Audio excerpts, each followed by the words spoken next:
बिस्मिल्लाहिर्रहमानिर्रहीम। Dear students, welcome to excellence online education. Biology की class में खुशामदीद।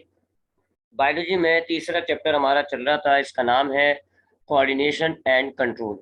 और इस चैप्टर के जिस टॉपिक को हम स्टडी कर रहे थे वो था एंडोक्राइन सिस्टम। यानी आपकी बॉडी के अंदर तमाम एंडोक्राइन्स मिलकर एक पूरा सिस्टम बनाए हुए हैं और उस सिस्टम को हम कहते हैं एंडोक्राइन सिस्टम। एंडोक्राइन ग्लैंड्स क्या होते हैं? ऐसे ग्लैंड्स जो हार्मोन्स रिलीज करते हैं। ये हार्मोन ब्लड के जरिए टारगेट ऑर्गन तक जाएगा और फिर टारगेट ऑर्गन पर ये हार्मोन अपना स्पेसिफिक काम दिखाएगा। उसको आप कहते हैं एंडोक्राइन ग्लैंड्स। तो हम ये देख रहे थे कि हमारी बॉडी में कौन कौन से एंडोक्राइन ग्लैंड्स होते हैं और वो क्या क्या काम करते हैं। तो इनमें जो सबसे पहला हमने एंडोक्राइन ग्लैंड पढ़ा वो था हाइपोथैलेमस। ठीक है जी, ये बना हुआ हाइपोथैलेमस। एक्चुअल में हाइपोथैलेमस हमारे दिमाग का एक पार्ट होता है। हमने पढ़ा है कि हमारे ब्रेन में तीन पार्ट होते हैं, फोर ब्रेन, मिड ब्रेन और हाइंड ब्रेन। और ये हाइपोथैलेमस जो है ये फोर ब्रेन का एक पार्ट होता है। इसका मेजर काम ये होता है कि ये हमारे होम्योस्टेसिस को रेगुलेट करता है, हमारे बाकी तमाम फंक्शंस को रेगुलेट कर रहा होता है। इसके साथ साथ ये एंडोक्राइन सिस्टम में भी आता है जी, क्योंकि ये कुछ हार्मोन्स बनाता है और वो हार्मोन्स अपना काम करते हैं ब्लड के जरिए। इसके जो मशहूर हार्मोन्स होते हैं वो एक तो जो है इसके वो खिलाते हैं रेगुलेटरी रिलीज और रेगुलेटरी हार्मोन्स, रिलीज और इनहिबिटरी हार्मोन्स। कुछ हार्मोन्स ऐसे होते हैं जो पिट्यूटरी ग्लैंड को अपने हार्मोन्स रिलीज करने पर इन्फ्लुएंस करते हैं, कुछ जो है वो उसको रेगुलेट करते हैं यानी कि रोक देते हैं। इसके अलावा ये जो है वो दो हार्मोन्स और बनाता है, एक होता है एंटी डायूरेटिक हार्मोन और एक होता है ऑक्सीटोसिन। लेकिन वो हार्मोन जो है वो पिट्यूटरी ग्लैंड के पोस्टीरियर लोब में स्टोर हो जाते हैं और वहां से रिलीज होते हैं। तो अक्सर हम समझते थे पहले कि वो हार्मोन पिट्यूटरी ग्लैंड बनाते हैं, लेकिन बाद में जाके फर्दर रिसर्च पर पता चला कि पिट्यूटरी ग्लैंड में वो खाली स्टोर हुए में हाइपोथैलेमस बनाता है। फिर उसके बाद हमने पढ़ा जी ये दूसरा ग्लैंड पिट्यूटरी ग्लैंड कहाँ है जी, ये रहा पिट्यूटरी ग्लैंड। सही तरह मार्क कर दूं जरा, ये भी आपके हाइपोथैलेमस के पास ही होता है बिल्कुल। और बहुत ही छोटा सा मटर के दाने के शेप का जो है वो ये ग्लैंड होता है। और इस ग्लैंड के दो हिस्से या दो लोब होते हैं। एक कहलाता है थोड़ा बड़ा सा होता है, उसको हम कहते हैं एंटीरियर लोब।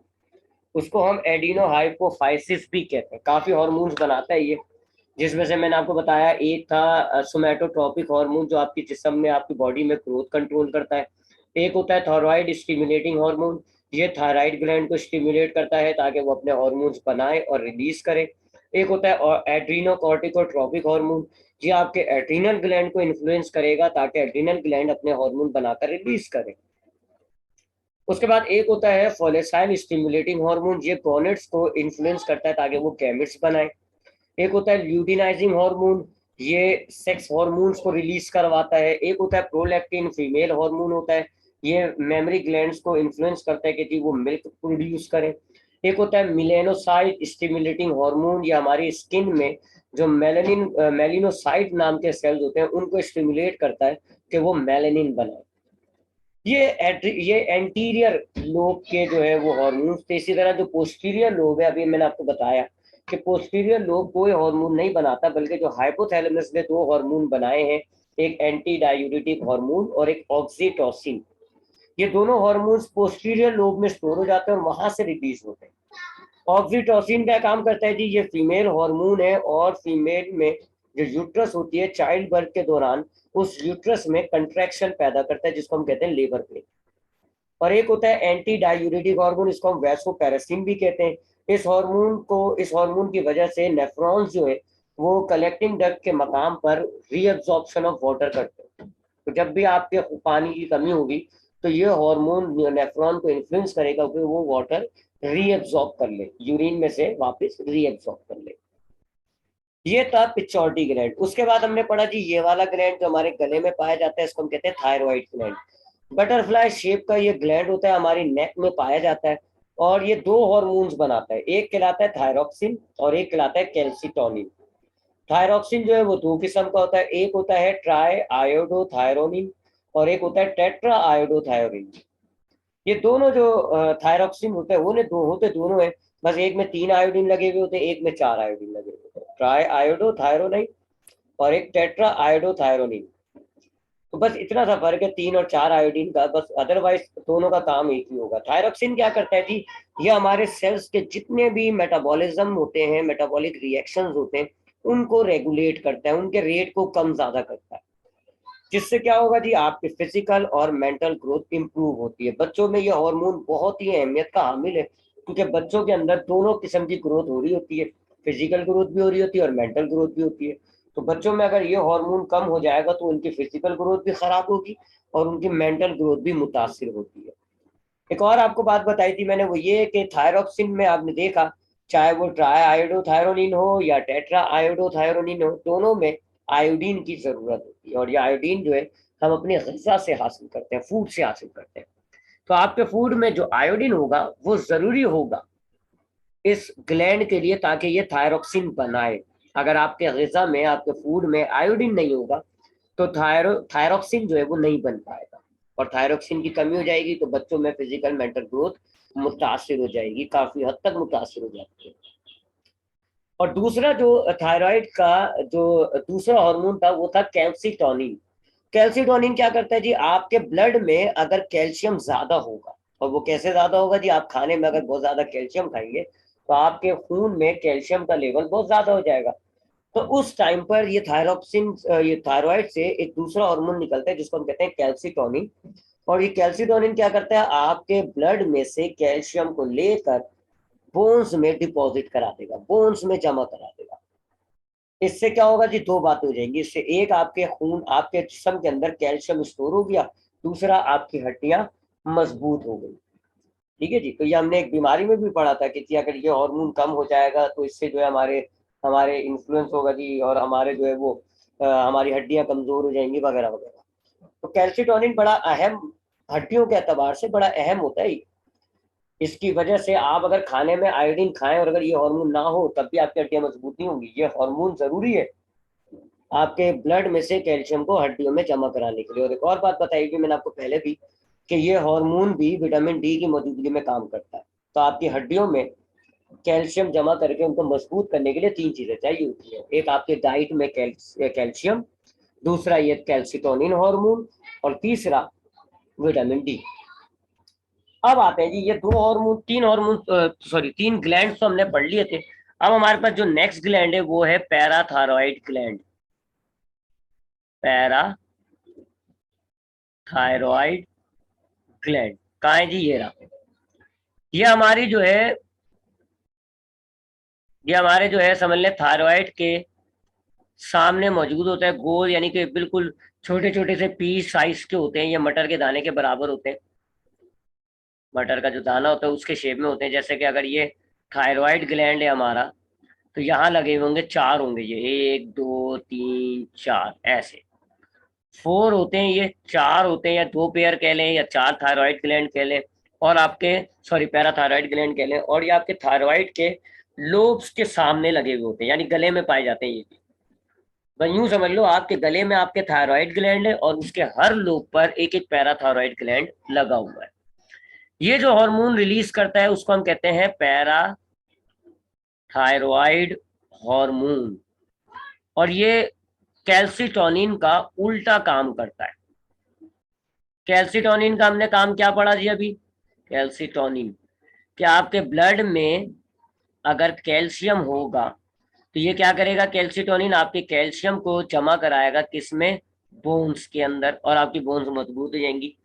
और अगर आपके ब्लड में कैल्शियम का लेवल कम होता है, आपका कैल्शियम खाली, आपके कैल्शियम जो है वो आपको सेल्स वगैरह में भी चाहिए होता है, तो ब्लड में कैल्शियम का होना जरूरी है। अगर आपने डाइट में कैल्शियम नहीं खाया, आपके ब्लड में कैल्शियम का लेवल कम है, तो फिर ये जो हार्मोन होता है पैराथायरॉइड हार्मोन, ये आपके बोन्स की कैल्शियम को निकाल कर वापस ब्लड में डाल देगा, ताकि आपके ब्लड में कैल्शियम आ जाए और आपका ब्लड जो है फिर उस कैल्शियम को तमाम सेल्स को सप्लाई करे, क्योंकि कैल्शियम भी आपके सेल्स के अंदर चाहिए होता है मेटाबॉलिक रिएक्शंस के लिए। तो इसका काम बिल्कुल इनवर्स है कैल्सिटोनिन का। कैल्सिटोनिन ब्लड का कैल्शियम बोन्स में डाल रहा था, और पैराथायरॉइड हार्मोन बोन्स का कैल्शियम उठा के वापस ब्लड में डाल देते हैं। बस इतना सा काम है। उसके बाद नेक्स्ट जो ग्लैंड है हमारे पास वो है थाइमस ग्लैंड। ठीक है जी, यहाँ से इसको रिमूव करते हैं जी, थाइमस ग्लैंड की बात करते हैं। डायग्राम में थाइमस ग्लैंड जो है, ये रहा जी थाइमस ग्लैंड। ये जो हमारा ट्रैकिया होता है उसके यानी सीने में, हमारा जो सीना होता है उसमें ये ट्रैकिया होता है, उसके बाद ये ऐसे लंग्स की तरफ जाता है, याद होगा आपको, ये ट्रैकिया है।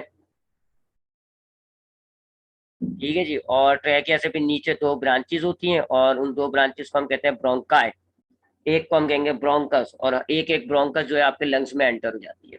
तो इस ट्रैकिया के पास पाया जाता है जी ये थाइमस ग्लैंड, यहाँ पर, यानी आपकी जो स्टर्नम होती है ना, बीच की हड्डी, उसकी बैक साइड पे थाइमस ग्लैंड। ये इसकी लोकेशन हो गई जी थाइमस ग्लैंड की। कहाँ पाया जाता है? ये हमारे स्टर्नम की बैक पर जो ट्रैकिया मौजूद है उस पर ये अटैच हुआ हुआ है, और दो लोब्स पर होता है जी, नजर आ रहा होगा आपको, देखें जी, एक लोब ये रहा, एक लोब ये रहा, दो लोब पर यह मुश्तमिल होता है। और इसका एक हार्मोन, बस ये एक ही हार्मोन बनाता है, उसको हम कहते हैं थाइमोसिन। थाइमोसिन, इस नाम से ये एक हार्मोन बनाता है, थाइमोसिन। थाइमोसिन क्या काम करता है? आपने आपने ब्लड की कंपोजिशन पढ़ी हुई जी, कि हमारे ब्लड में दो तरह के सेल्स होते हैं, एक कहलाते हैं इरिथ्रोसाइट्स और एक कहलाते हैं ल्यूकोसाइट्स। जो इरिथ्रोसाइट्स होते हैं उनको आप रेड ब्लड सेल्स भी कहते हैं, और जो ल्यूकोसाइट्स होते हैं उनको आप व्हाइट ब्लड सेल्स भी कहते हैं। फिर जो जो ल्यूकोसाइट्स होते हैं, इनमें कई किस्म के सेल्स होते हैं, इनमें होते हैं एक लिम्फोसाइट्स, और लिम्फोसाइट्स भी कई किस्म के होते हैं, न्यूट्रोफिल्स, बेसोफिल्स वगैरह। ठीक है जी। तो हमारे हमारे ब्लड में एक व्हाइट ब्लड सेल्स होते हैं जी, एक एक किस्म के व्हाइट ब्लड सेल्स होते हैं जिनको हम कहते हैं लिम्फोसाइट्स।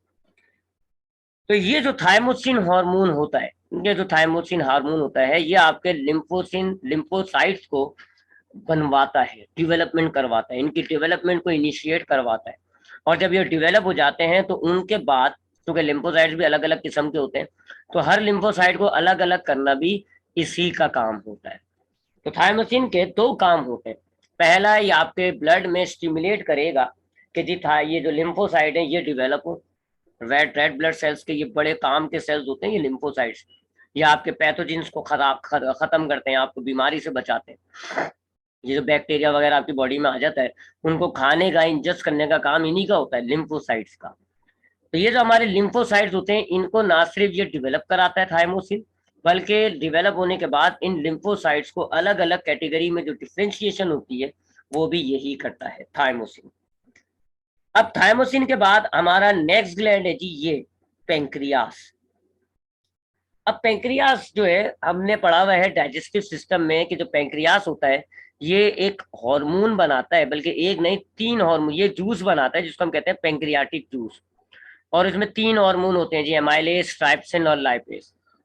असल में पेंक्रियास जो है आपका, पेंक्रियास जो है वो एंडोक्राइन ग्लैंड भी है और एक्सोक्राइन ग्लैंड भी है। एक्सोक्राइन भी है और एंडोक्राइन भी है।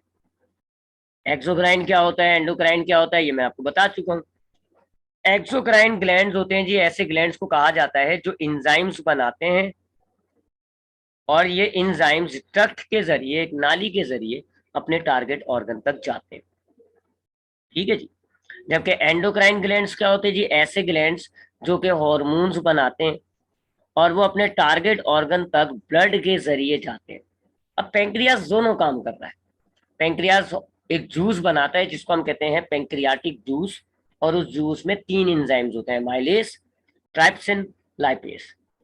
और फिर वो एक डक्ट होती है जिसको हम कहते हैं पेंक्रियाटिक डक्ट। पेंक्रियाटिक डक्ट के जरिए ये जो इंजाइम्स होते हैं, ये जो तीन इंजाइम्स मैंने आपको नाम बताए, पेंक्रियाटिक डक्ट के जरिए ये चले जाते हैं आपकी स्मॉल इंटेस्टाइन के पहले पार्ट में, जिसको आप कहते हैं ड्यूडेनम। और वहां जाके ये कार्बोहाइड्रेट, प्रोटीन और लिपिड का ब्रेक डाउन करते हैं, जिसको आप डाइजेशन कहते हैं। ये तो इसका एक्सोक्राइन फंक्शन हो गया जी। इसलिए हम इसको पेंक्रियास को एक्सोक्राइन ग्लैंड भी कहते हैं, क्योंकि ये एंजाइम्स बना रहा है, एक पेंक्रियाटिक डक्ट के जरिए अपने टारगेट ऑर्गन ड्यूडेनम तक भेजता है, जहां पर वो अपना काम करते हैं। अब इसको हम एंडोक्राइन ग्लैंड क्यों कह रहे हैं? क्योंकि ये हार्मोन बनाएगा, और वो हार्मोन ब्लड के जरिए, ब्लड में डिजोल्व हो जाएंगे और ब्लड के जरिए अपना काम करते हैं, अपने टारगेट ऑर्गन तक ब्लड के जरिए जाएंगे। ठीक है, तो अब जरा इसका एंडोक्राइन फंक्शन जरा डिटेल में देख लेते हैं हम।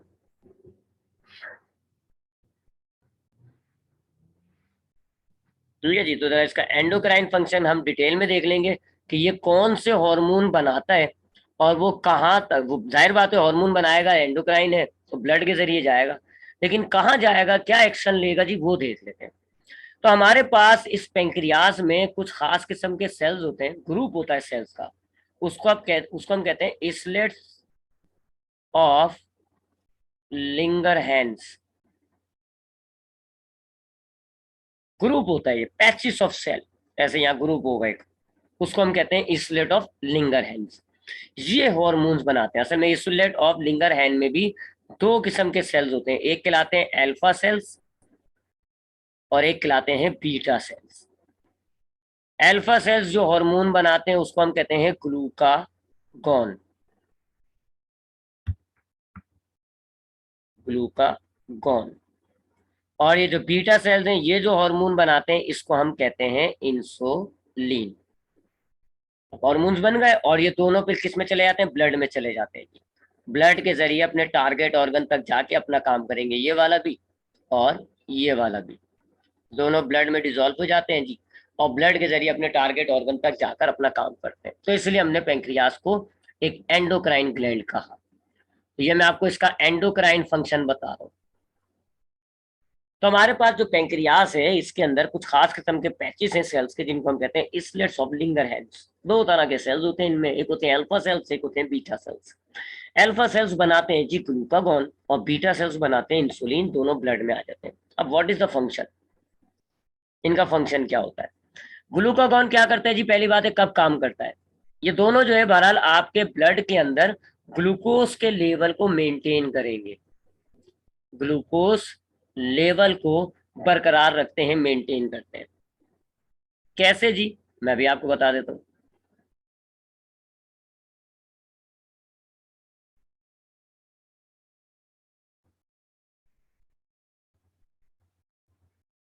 हाँ, ग्लूकोज लेवल को मेंटेन करते हैं कैसे। अगर ये जो ग्लूकागॉन है ये कब काम करेगा, मैं जरा इसका यहाँ मार्कर चेंज कर देता हूँ, रेड कर देता हूँ। ग्लूकागॉन कब काम करेगा, जब आपके ब्लड के अंदर ग्लूकोज जो है वो कम होगा, ग्लूकोज लेवल जो है वो लो होगा, तब ये ग्लूकागॉन काम करेगा। आपके खून में शुगर ग्लूकोज कम होगी, तब ये ग्लूकागॉन जो है वो अपना काम करेगा, और इसका काम क्या होगा, ग्लूकोज का लेवल इंक्रीज करना, खून के अंदर ग्लूकोज का लेवल बढ़ाना, क्योंकि कम हुआ हुआ है। एक लेवल मेंटेन करना है 80, ठीक है जी। क्या लेवल होता है जी, 80 टू 100, 120, ये लेवल है जी, इस लेवल को मेंटेन करना। अगर इस लेवल से कम होगा तो हम कहेंगे जी ग्लूकोज लेवल लो हो गया, ग्लूकागॉन काम करेगा। अब जैसे आपके खून में ग्लूकोज कम होती है तो ग्लूकागॉन रिलीज होता है, ग्लूकागॉन जाता है जी लीवर तक, लीवर में जाएगा, और लीवर में इन्फ्लुएंस करेगा जी दो चीजों को, दो काम करवाएगा। लीवर को इन्फ्लुएंस करेगा, एक लीवर ने जितना भी अपने अंदर ग्लाइकोजीन स्टोर किया हुआ होता है, अब लीवर क्या करेगा, ग्लूकागॉन जैसे ही आया, लीवर समझ गया जी कि ग्लूकोज का लेवल कम है, तो लीवर क्या करेगा, अपने अंदर जितना भी ग्लाइकोजीन स्टोर होगा उसको कन्वर्ट कर देगा ग्लूकोज में, और ये ग्लूकोज ब्लड में रिलीज हो जाएगी। दूसरा काम क्या करेगा, लीवर के पास जितना भी अमाइनो एसिड होगा, अमाइनो एसिड, उसको वही डीअमाइनेशन जो हम पहले पढ़ चुके हैं, डीअमाइनेशन के जरिए उसमें से अमाइनो ग्रुप निकाल देगा, और जो बाकी चीजें बचेंगी उसको ग्लूकोज में कन्वर्ट कर देगा। और दोनों तरीकों से आपका ग्लूकोज जो है वो बन रहा है, और आपके ब्लड में जब ये ग्लूकोज शामिल होगा तो ग्लूकोज का लेवल जो है वो वापस नॉर्मल हो जाएगा। तो यहाँ से भी ग्लूकोज आपका ब्लड में रिलीज हो गया, यहाँ से भी आपका ब्लड में ग्लूकोज रिलीज हो गया, तब आपका जो ग्लूकोज लेवल है वो मेंटेन हो गया। ये काम होता है जी कब, जब आपका ग्लूकागॉन एक्शन में आया। तो जब ग्लूकागॉन जो होता है, जब हमारे खून में शुगर की कमी हो जाएगी तो ग्लूकागॉन क्या करेगा, लीवर के पास भागा भागा जाएगा। अब जैसे लीवर को ग्लूकागॉन मिलेगा, लीवर समझ जाएगा कि खून के अंदर चीनी या ग्लूकोज जो है वो कम है, तो लीवर क्या करेगा, अपने अंदर जो ग्लाइकोजीन स्टोर है उसको तोड़ के ग्लूकोज में कन्वर्ट करेगा, अमाइनो एसिड को तोड़ के ग्लूकोज में कन्वर्ट करेगा, और ये जो ग्लूकोज बना है इसको ब्लड में रिलीज कर दिया जाएगा। ब्लड के अंदर जो ग्लूकोज कम हुई हुई थी वो मेंटेन हो गई। इंसुलिन का काम करते हैं। इंसुलिन का काम कब होता है जी? जब आपके खून में ग्लूकोज ज्यादा होगी, ग्लूकोज का लेवल हाई होगा, ठीक है जी, यानी कि 120 से भी ऊपर, तब ये इंसुलिन काम करती है। इंसुलिन क्या करता है जी? इंसुलिन की 3 टारगेट साइट्स होती है। नंबर 1 लीवर, नंबर 2 मसल्स, और नंबर 3 एडिपोज टिश्यू।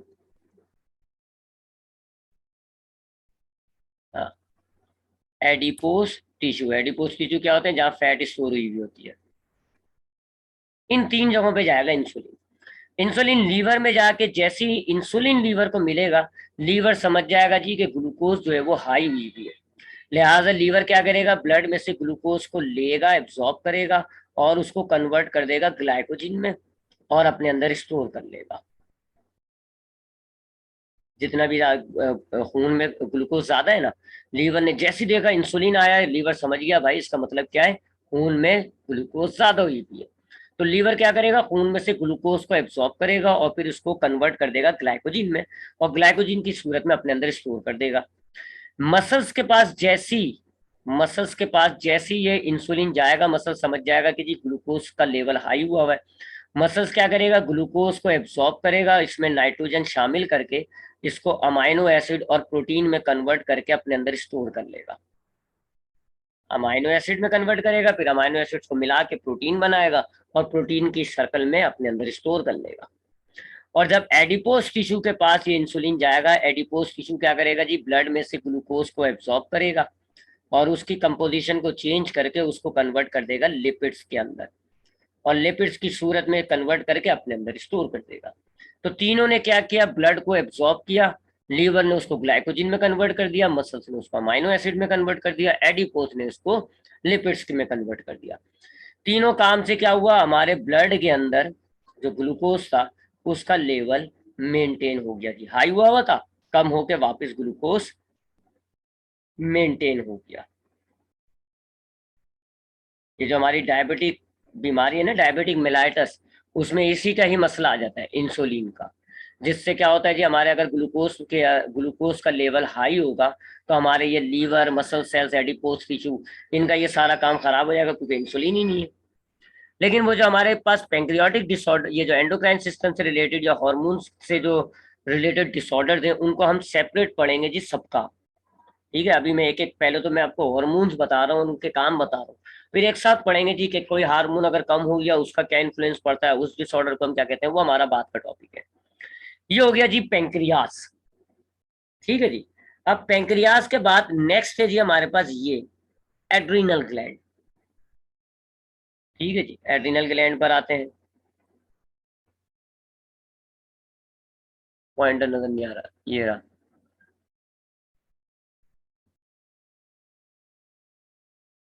हाँ, कौन सा है जी? अब हमारे पास एड्रीनल ग्लैंड।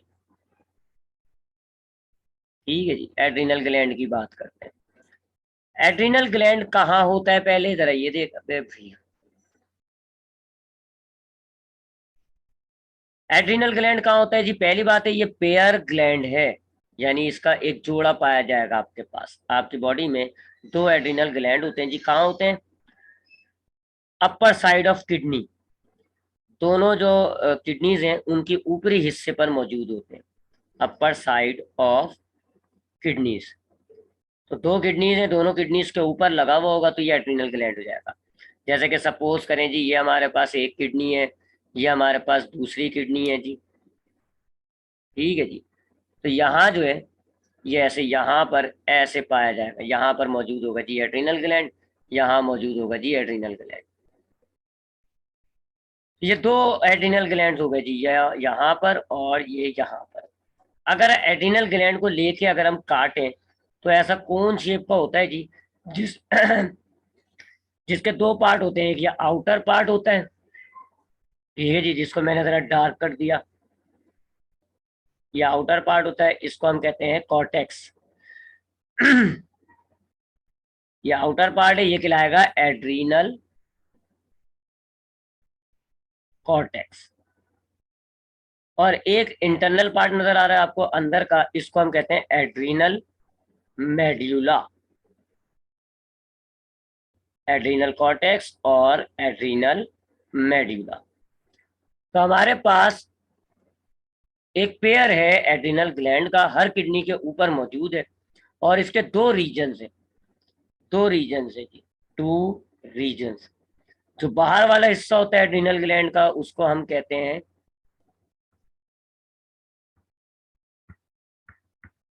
एक मिनट,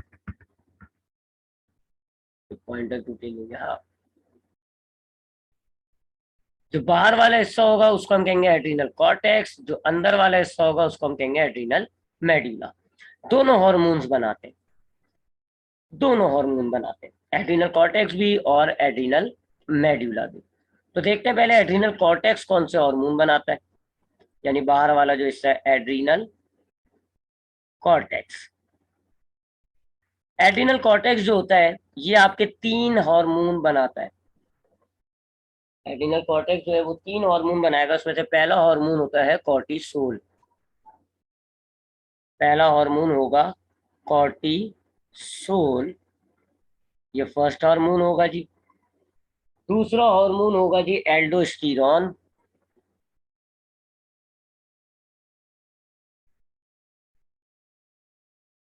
और तीसरा हार्मोन होगा एंड्रोजिन्स। ये तीन हार्मोन्स बनाता है जी आपका ये वाला हिस्सा एड्रीनल कॉर्टेक्स। ठीक है जी, पहले इन तीनों हार्मोन्स को देख लेते हैं जी क्या क्या काम है।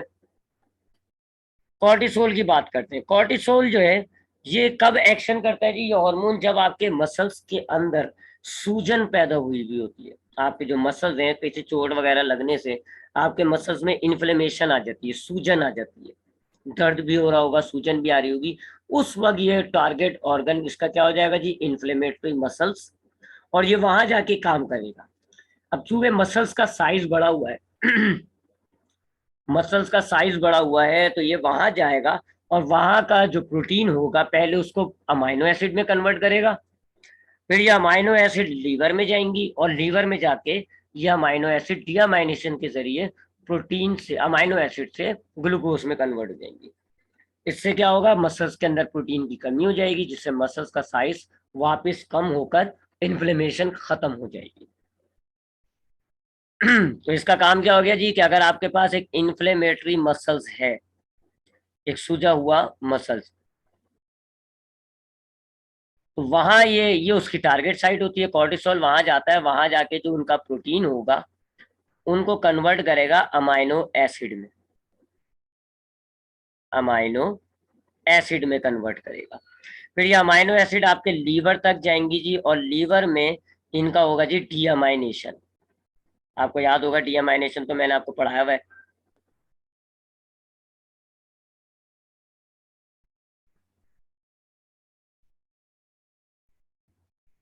तो लीवर में जाएंगी ये, और लीवर में जाके इसका क्या होगा जी, डीअमाइनेशन, यानी अमाइनो ग्रुप, अमाइनो एसिड जो है वो टूट के ग्लूकोज में कन्वर्ट हो जाएगा।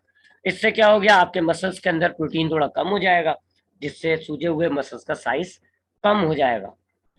तो इन्फ्लेमेशन को रिड्यूस कर रहा है, आप यूं कह सकते हो कि ये इन्फ्लेमेशन को रिड्यूस कर रहा है। तो मैं यहाँ लिख देता हूँ, इन्फ्लेमेशन जो है वो मसल्स की जो सूजन है वो रिड्यूस हो गई। ये कॉर्टिसोल का काम होता है। उसके बाद दूसरा जो है एल्डोस्टेरॉन, ये क्या करता है, ये हमारी किडनी के अंदर, हमने देखा है नेफ्रॉन में, हमारी किडनी के अंदर सोडियम और क्लोरीन आयन जो होते हैं, सोडियम और क्लोरीन आयन, वो रीएब्सॉर्ब होते हैं एक हार्मोन की मदद से, और वो हार्मोन कौन सा है, वो यही है, ये एल्डोस्टेरॉन। अगर आपकी बॉडी में सोडियम की, क्लोरीन का लेवल कम होता है तो एल्डोस्टेरॉन आपके नेफ्रॉन्स में जाके सोडियम और क्लोरीन की रीएब्सॉर्प्शन करता है, उनको दोबारा वापस यूरिन में से निकाल कर ब्लड में डाल देगा। उससे क्या होगा, आपके सोडियम और क्लोरीन का लेवल मेंटेन होगा। ये दूसरा हार्मोन हो गया। और तीसरा एंड्रोजिन्स होते हैं, ये मेल सेक्स हॉर्मोन्स बनाता है टेस्टोस्टेरोन की तरह। अभी हम नीचे पढ़ेंगे, गोनेट्स के अंदर एक मेल हार्मोन होगा टेस्टोस्टेरोन, ये बिल्कुल उसकी तरह काम करेगा, टेस्टोस्टेरोन की तरह ये काम करता है जी। ये टेस्टोस्टेरोन का काम क्या है, मेल सेक्स कैरेक्टर्स को डेवलप करना। अब ये जब मैं टेस्टोस्टेरोन बताऊंगा तब मैं आपको बता दूंगा कि ये मेल सेक्स कैरेक्टर्स क्या होते हैं। अभी फिलहाल बस आप ये ध्यान में रखें कि इसका काम बिल्कुल टेस्टोस्टेरोन की तरह होगा। ये एड्रिनल कॉर्टेक्स के 3 हॉर्मोन्स हो गए। मैं रिपीट करता हूँ जी, एड्रिनल ग्लैंड का पहला हिस्सा जो आउटर हिस्सा होता है उसको हम कहते हैं एड्रिनल कॉर्टेक्स। ये 3 हॉर्मोन्स बनाता है। पहला हार्मोन कोर्टिसोल होता है। कोर्टिसोल जो है आपके जो इन्फ्लेमेटरी मसल्स होते हैं उनकी इन्फ्लेमेशन को रिड्यूस करता है। कैसे काम करता है ये मैंने आपको बता दिया। दूसरा हार्मोन होता है एल्डोस्टेरॉन। ये क्या काम करता है जी, अगर आपके खून में आपके जिस्म में सोडियम और क्लोरीन का लेवल कम होता है तो ये हार्मोन आपकी नेफ्रॉन्स में आपकी किडनी में कैल्शियम और क्लोरीन आयन की रीअब्जॉर्प्शन करता है। जबकि तीसरा हार्मोन जो है एंड्रोजीन्स, ये क्या काम करते हैं जी, ये बिल्कुल टेस्टोस्टेरॉन की तरह सेक्स कैरेक्टर्स को डेवलप करते हैं। टेस्टोस्टेरॉन एक मेल सेक्स हार्मोन होता है और इसका काम मैं आपको कॉर्नर्स में बताऊंगा। अब ये तो हो गया एड्रीनल कॉर्टेक्स, बाहर वाला हिस्सा एड्रीनल का। अब दूसरा हिस्सा जो अंदर वाला हिस्सा होता है उसको हम कहते हैं एड्रीनल मेड्यूला। एड्रीनल मेड्यूला जो है, ठीक है जी, एड्रीनल मेड्यूला। अब ये जो एड्रीनल मेड्यूला है ये आपके आपका जो एड्रीनल ग्लैंड है उसका बीच का हिस्सा होता है और ये 2 हार्मोन्स बनाता है। एक को हम कहते हैं एड्रीनलाइन,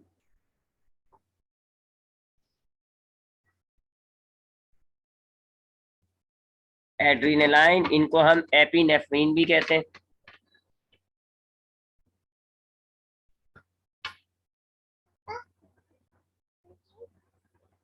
और दूसरा हार्मोन जो होता है उसको हम कहते हैं नॉन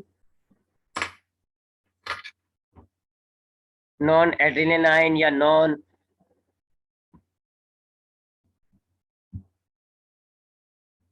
अभी भैया,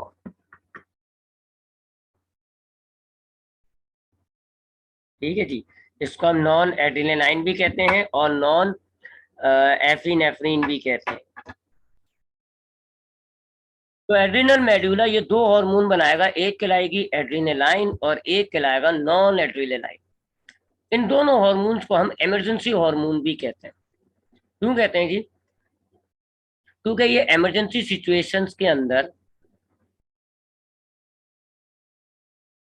इमरजेंसी सिचुएशंस जिनको हम फाइट और फ्लाइट कंडीशंस भी कहते हैं, इन कंडीशंस में इमरजेंसी हालात में आपकी बॉडी को प्रिपेयर करती है। फाइट फ्लाइट कंडीशन क्या होती है, अगर आपका किसी से झगड़ा हो रहा है, आपका कोई आप किसी एक्साइटमेंट वाली कोई कंडीशन आ रही है, जैसे आपके रिजल्ट्स आ रहे हैं, आपका कहीं पेपर है, आपको कोई मुकाबला है, कोई स्पीच है, या आप कहीं सफर पे जा रहे हैं, ठीक है, ऐसे जो होते हैं ना इनको हम कहते हैं बायोलॉजिकल टर्म में इमरजेंसी सिचुएशन या फाइट एंड फ्लाइट कंडीशन। समझ तो गए होंगे आप, किसी से झगड़ा हो रहा है, पेपर रिजल्ट वगैरह आ रहा है, किसी झूले में बैठ गए आप, किसी जहाज में बैठ गए, जहाज उड़ने वाला है, ऐसी कंडीशंस को हम कहते हैं इमरजेंसी या फाइट और फ्लाइट कंडीशन। तो आपने नोट किया होगा ऐसी सिचुएशन में हमारी बॉडी के अंदर कुछ कुछ करेक्टर्स डिवेलप हो जाते हैं, कुछ कंडीशंस आ जाती है हमारी बॉडी के अंदर। मिसाल के तौर पे हमारा मेटाबॉलिक रेट बढ़ जाएगा, हमारा ब्लड प्रेशर जो है थोड़ा सा बढ़ जाता है, हमारा हार्ट बीट बढ़ जाएगी, ठीक है जी, हमारी सांस जोर जोर से फूलने लगेगी। इसको कहते हैं हम इमरजेंसी कंडीशंस। तो इमरजेंसी कंडीशंस के अंदर ये जो एड्रेनालाइन है ये रिलीज होता है। जब आपके पास जैसे कोई फ्लाइट कंडीशन है, आपको किसी से झगड़ा होने वाला है, पेपर आने वाला है, फौरन ये हार्मोन रिलीज होगा और ये आपकी बॉडी के अंदर कुछ मेटाबॉलिक चेंजेस लाता है। क्या चेंजेस लाता है, आपके मेटाबॉलिक रेट इंक्रीज कर देगा। मेटाबॉलिक रेट जो होते हैं ना आपके सेल्स के अंदर उनको इंक्रीज कर देगा, आपकी हार्ट बीट को इंक्रीज कर देगा, आपका रेट ऑफ ब्रीथिंग जो है वो इंक्रीज हो जाएगा, यानी कि जो आप सांस ले रहे हैं वो आपकी इंक्रीज होना शुरू हो जाएगी ऐसी।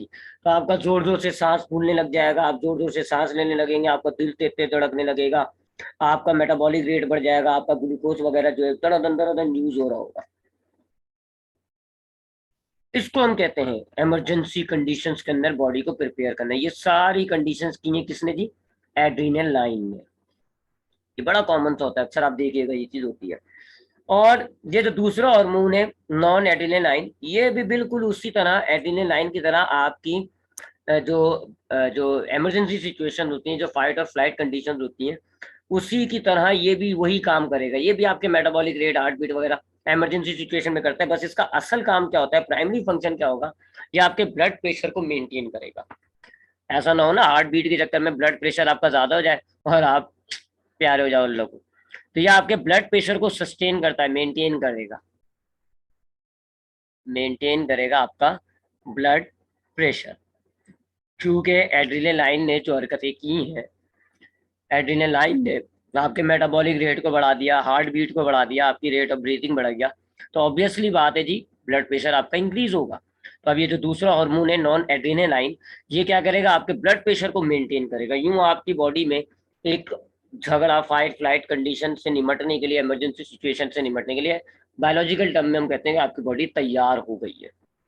ये है जी आपके पास एड्रीनल ग्लैंड। ठीक है जी, एड्रीनल ग्लैंड भी होगी। आप कौन सा रह गया है जी, गॉनड्स। अब हमारे पास है जी गॉनड्स।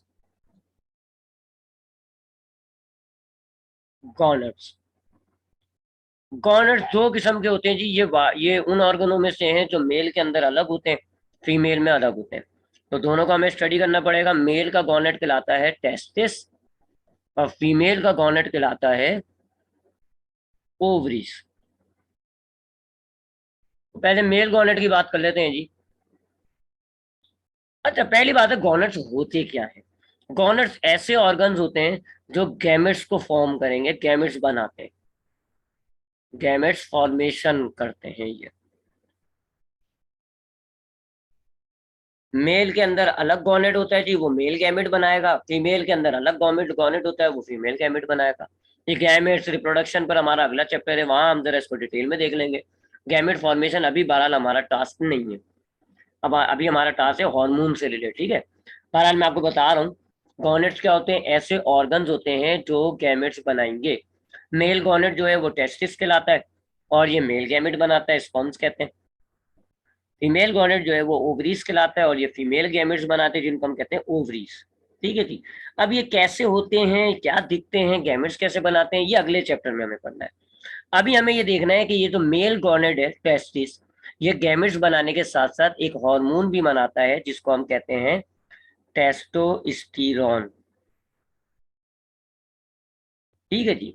और ये जो फीमेल गॉनेट है ओवरी, ये फीमेल बॉडी के अंदर ना सिर्फ गैमेट्स बनाएगा बल्कि एक नहीं, दो हॉर्मोन्स बनाती है ये। एस्ट्रोजिन, एक एस्ट्रोजिन और दूसरा प्रोगेस्टेरोन। ठीक है जी। तो ये इसका एंडोक्राइन काम हो गया है जी।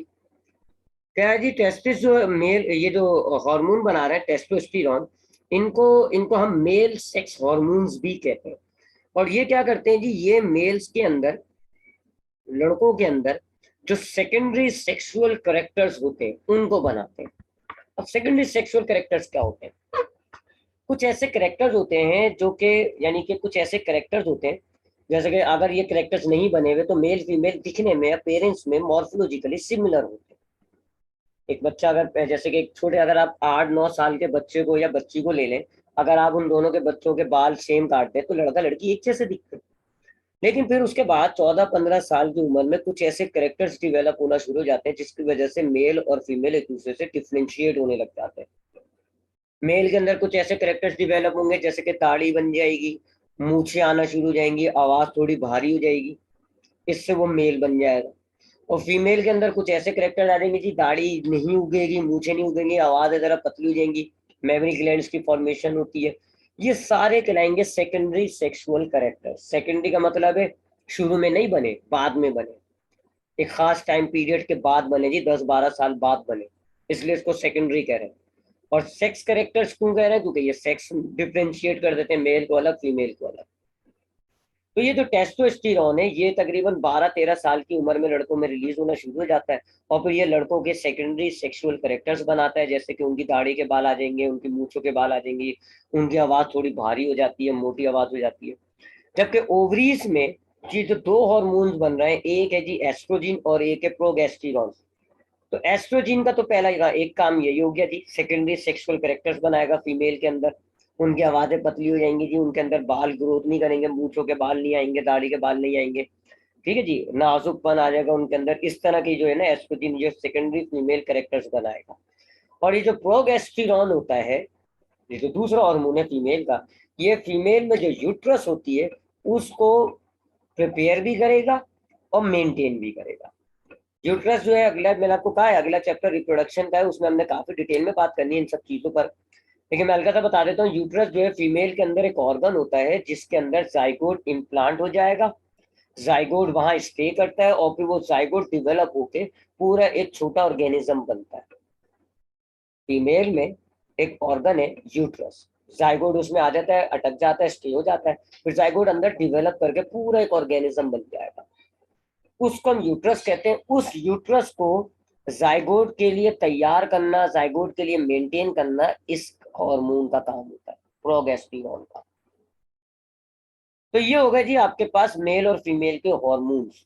यहाँ आपका एंडोक्राइन सिस्टम खत्म हो जाएगा, यानी कि एंडोक्राइन सिस्टम अब हमारे पास जो है इतने ही हॉर्मोन्स थे, यही ग्लैंड है, इनको हमने डिस्कस कर लिया।